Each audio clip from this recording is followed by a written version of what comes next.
নমস্কাৰ মৰমৰ বন্ধুসকল, তোমালোকৰ মৰমৰ চেনেল ভাৰতী এডুকেশ্যন এডুকেশ্যনাই সকলোকে প্ৰথমতে স্বাগতম জনাইছোঁ।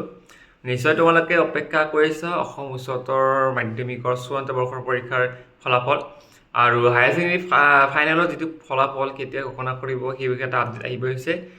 যোৱাকালি যিহেতু এটা বাইট পাইছোঁ আমি ডক্টৰ ৰেণুজ পেগু ছাৰৰ, শিক্ষামন্ত্ৰী ডক্টৰ ৰেণুজ পেগু ছাৰৰ আমি এটা বাইট পাইছোঁ আৰু সেই বাইটত তেখেতে স্পষ্টভাৱে কৈছে যে তোমালোকৰ হায়াৰ ছেকেণ্ডেৰী পৰীক্ষাৰ ৰিজাল্ট মে' মাহৰ প্ৰথম সপ্তাহত বুলি কৈছে।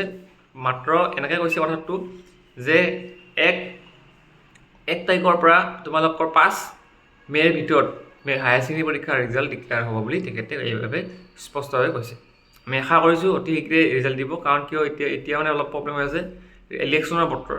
তাৰ উপৰিও তোমালোকৰ নিশ্চয় জানা যে বহীবোৰ ভালদৰে চাব লাগিব আৰু চোৱাৰ উপৰিও মাৰ্কছৰ যদি ভেজাল আছে সেইবোৰ ভেজাল ঠিক কৰিব লাগিব, কাৰণ বহুত ল'ৰা ছোৱালী কিবা কাৰণত যদি বেয়া হয় তেনেহ'লে আকৌ এবছৰ তেখেতলোকে পঢ়ি থাকিব লাগিব, আৰু এবছৰ মানে বেটাৰমেণ্ট এক্সামৰ কাৰণে প্ৰিপেৰেশ্যন কৰা বহুতখিনি কষ্ট।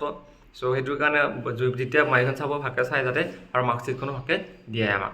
এইখিনি কৈ তোমালোকক সমস্যা থাকিলে যিহেতু 1ৰ পৰা 5ৰ ভিতৰত তোমালোকৰ মে'ৰ ভিতৰত তোমালোকৰ যিহেতু ৰিজাল্টটো ডিক্লেয়াৰ হ'ব। চ' সেইটোৰ কাৰণে সমস্যা থাকিলে সকলোকে আৰু কিবা আপডেট আহিলে নতুনকৈ তেনেহ'লে তোমালোকক জনাই দিয়া চেষ্টা কৰিম, আৰু কি ৱেবছাইট আমি ভিজিট কৰিব পাৰোঁ সেইবোৰ আমি ৰিলেটেড ভিডিঅ' আহি আছে।